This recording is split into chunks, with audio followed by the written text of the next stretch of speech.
Est-ce que tu me comprends? Amen. Tu es là avec moi? Amen. Oh, que j'essaie encore d'expliquer. La Bible dit, il y avait dans ces lieux beaucoup d'herbes. Pourquoi la Bible fait mention d'herbes dans cet endroit-là? Pourquoi la Bible insiste que Jésus les a dit, faites-les asseoir. Mais dans ces lieux-là, il y avait beaucoup d'herbes. Avant que Jésus qui a prié déjà. Mais avant de donner les pains aux disciples pour commencer à les distribuer, il donna l'ordre à ses disciples, faites d'abord asseoir ces gens-là. Est-ce que tu es là? Amen. Oh, je demande, tu es là? Amen. Jésus a dit quoi? Faites-les asseoir. Et là, dans cet endroit, il y avait quoi? Il y avait beaucoup d'herbes. Matite à mon pèse. D'herbes. Matite. Écoutez. Et là, celui qui a écrit Psaume 23, il dit, il me fait asseoir dans des verres pâturage. Pâturage, c'est la nourriture pour les animaux. C'est l'herbe. Amen. Hein? Amen. Mais Jésus dit, faites-les asseoir. Et là, dans cet endroit-là, il y avait beaucoup d'herbe. C'est pour cela qu'il y a un pasteur en Afrique ici a dit à ses disciples, sautez dans l'église, allez manger l'herbe. Et vous n'avez pas vu ça? Vous n'avez pas vu ça? Hein? Oh, vous n'avez pas regardé ça sur Internet? C'est vrai? Oh là là, c'est l'actualité. Les gens sont sortis de l'église et ils ont commencé à manger de l'herbe. Ils ont mangé comme ça. Parce que un enfant de Dieu, c'est une brebis, oui ou non? Oui. Oh. Oh. Mais c'est ça la même manière sur ou pas? Oui. Nous sommes les brebis de Jésus. Moi, je ne parle pas de pasteur. Il y a des gens qui aiment anticiper les pensées du prédicateur. Moi, je pose une question simple. Nous sommes les brebis de Jésus ou pas? Je n'ai pas dit de pasteur. J'ai dit les brebis de Jésus. Oui. Hein? Oui. Tu n'as pas encore lu ce verset? Attends, je vais te montrer. Psaume chapitre 100. Lis, Psaume 100. Hein? Psaume chapitre 100.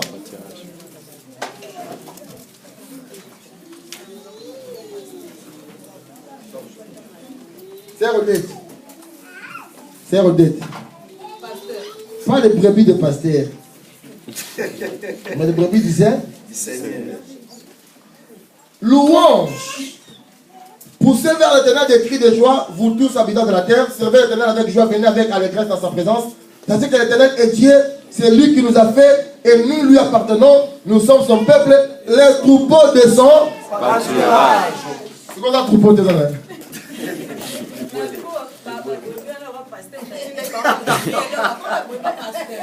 Non, c'est même pas ça. C'est simplement parce que elle, le brebis, et le pasteur n'ont pas compris le sens du verset. C'est simple.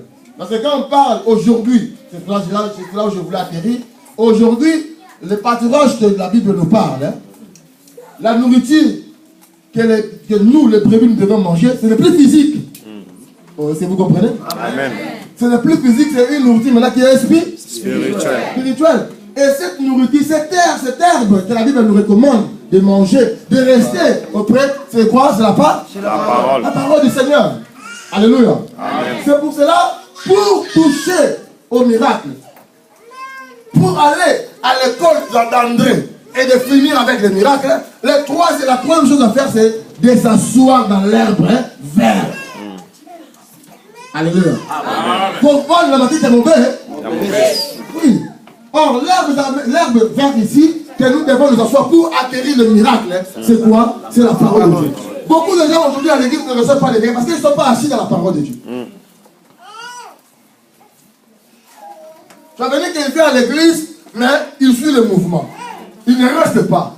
Il ne suit pas la parole de Dieu. Or, un enfant de Dieu est celui qui mange la parole de Dieu. Amen.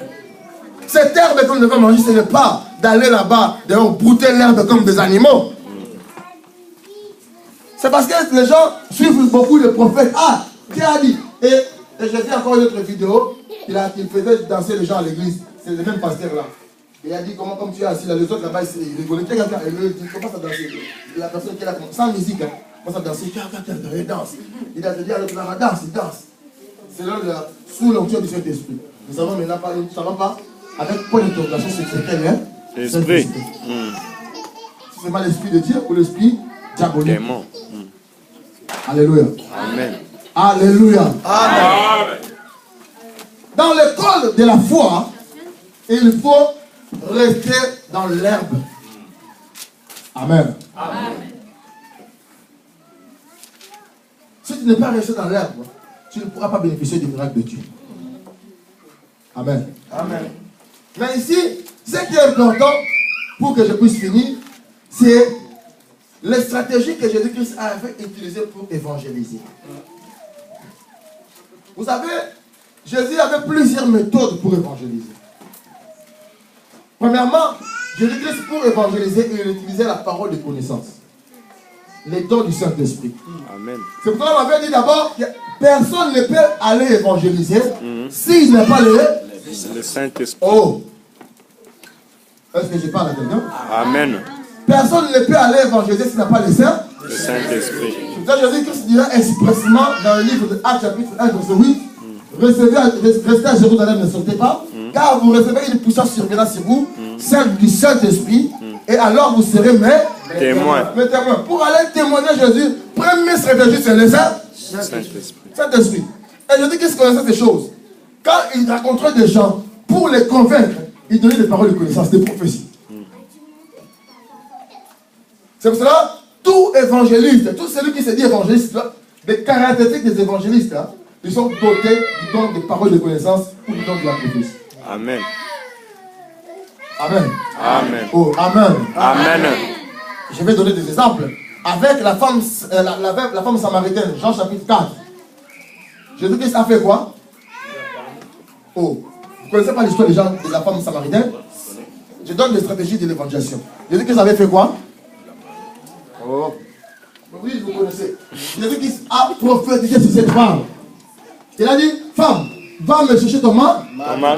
Et la femme a dit quoi? Je n'ai pas de mari. Ça dit, tu as dit vrai, parce que tu n'as pas de mari, parce que tu as eu 5 ans. Et celui-là que tu as maintenant, c'est le plus ton homme. Ça, c'est quoi ça? La prophétie. La prophétie. Ça veut dire que prophétie doit avoir noble. Hein? Amen. Vous connaissez le noble en français? La maison. La maison.